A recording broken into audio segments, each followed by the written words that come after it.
नाज़रीन मक़सूद रिंद में इलाक़ाई क्रिकेट तंज़ीम के चेयरमैन हाजी राहिब रिंद तरफ़ां करायल क्रिकेट टूर्नामेंट के फाइनल में बाजीरिंद 11 कामयाबी माणे वरिती आहे। बाजीरिंद 11 मुख़ालिफ़ मुला हुरमत टीम के मात ॾेई कप खटे वरितो आहे। उन हवाले सां क्रिकेट टूर्नामेंट के रांदीगरनि, ख़ासि महिमाननि ऐं तमाशाइनि पंहिंजा वीचार हिन रीति वंडिया आहिनि। अचो त ॾिसूं था ख़ैर मोहम्मद जी हीअ रिपोर्ट। सुल्तान फ़कीर ग्राउंड ते हाजी राहिब तरफ़ां टूर्नामेंट करायो आहे जेको 2 महीननि का जारी टूर्नामेंट अॼु जो फाइनल आहे। फाइनल कोड बाजी रिंद ऐं मुला हुरमत में खेॾियो पियो वञे। चो त उन्हनि रांदीगरनि ऐं ख़ासि महिमाननि खां पुछूं त उन्हनि जो इन टूर्नामेंट जो चवण जा कहिड़ा हिते मसइला आहिनि। अचो त उन्हनि सां ॻाल्हायूं उन्हनि जो वधीक छा चवणु आहे। बहरहाल असां अॻु में बि इहा कोशिशि कई त हिते हिननि खे का सरकारी सहूलियत मिली सघे। असां पाण हिननि जी कोशिश में आहियूं त हिननि जी हौसला अफ़ज़ाई थियणु खपे। असांजा नौजवान टैलेंट आहिनि माशाल्लाह। असांजा लोकल ॻोठ जूं टीमूं आहिनि जेके हिते रांदि कनि थियूं ऐं बाक़ाइदे हिमत सां रांदि कनि थियूं। इमामुद्दीन शौक़ीन साहिब बि चाह सां अचनि था, उहे बार बार पुछंदा आहिनि कॾहिं रांदि थींदी ऐं माण्हू ॾिसण लाइ तमामु घणा था अचनि। ऐं ॿिया जेको हौसला अफ़ज़ाई बि हिते दोस्ती लाइ आहिनि। हीअ असांजो जेको फाइनल आहे उहो हर साल 14 अगस्त ते थींदो आहे, पर हिन साल महरम हराम जे करे असां अॻु में ई जेको आहे हिनखे 27 तारीख़ ते वाइंड अप कयूं पिया।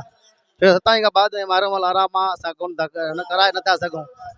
बाक़ी ॿियो तव्हांखे अॻिते ॿुधाईंदो हलां त हिन जी असां एॾो वॾो टूर्नामेंट कराईंदा आहियूं। तव्हां पाण ॾिसो केॾा इंतज़ामात आहिनि। हर शइ बारिशनि जे बावजूद बि असां हिते फाइनल जी मंज़िल ते पहुता आहियूं। पर अफ़सोस सां चवणो थो पए त गवर्नमेंट सतह ते असांखे का बि पज़ीराई कोन्हे। बाक़ी लोकल लेवल ते असांजा जेके मुअज़्ज़िज़ीन आहिनि उहे असांखे फुल सपोर्ट कनि था, जंहिंमें रईस ज़कीर हज़ूर शरीफ़ साहिब आहे, चेयरमैन साईदाद आहे, रईस मोहम्मद इब्राहिम आहे, रईस हाजी खान आहे ऐं ॿिया जेके मुअज़्ज़िज़ीन असांजे फुल सपोर्ट कनि था।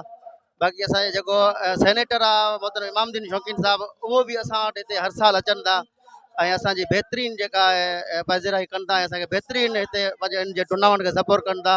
मज़ो सुठो आहे। ॿई टीमूं असांखे हिकु जहिड़ियूं आहिनि। मुक़ाबिलो सख़्तु आहे। असां ॿिन्हिनि धुरियुनि जा आहियूं। ॿई टीमूं असांजी पंहिंजियूं आहिनि सम्झ। इंशाल्लाह बाजीरिंद खटींदी। बाक़ी यकीनी मुतमिन आहियूं। सभु मैच खटे आया आहियूं। ही बि वॾी मुक़ाबले वारी टीम आहे अॻियां सामने उहो बि खेॾे आया आहिनि। ही मुक़ाबिलो भलो थींदो। रांदि थी पई इंशाल्लाह ताला मुला हुरमत जी टीम जेको 3 टीमुनि सां मुक़ाबिलो करे फाइनल में रसी आहे। असांखे उमेद आहे इंशाल्लाह ताला मुला हुरमत जी टीम फाइनल विन कंदी, छो जो पहिरियों दफ़ो फाइनल में रसी आहे। साम्हूं वारी टीम बि तमामु बहितरीनु आहे, मुक़ाबिलो बहितरीनु आहे। इंशाल्लाह ताला छोकिरा महिनत कनि पिया। उमेद आहे त इंशाल्लाह ताला जेको आहे सो पूरे ॻोठ खे जेको आहे फ़ख़ुरु आहे असांखे मुला हुरमत जी टीम ते।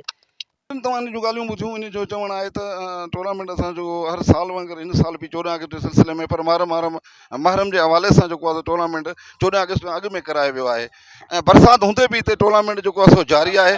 इन जो इहो चवणु आहे त ज़िले में जेको हिन रांदि जी सतह न थियण करे ॾींहों ॾींहुं पोइते पइजी रहियो आहे। साथी रिपोर्ट सां गॾु ख़ैर मोहम्मद रिंद, मक़सूद रिंद।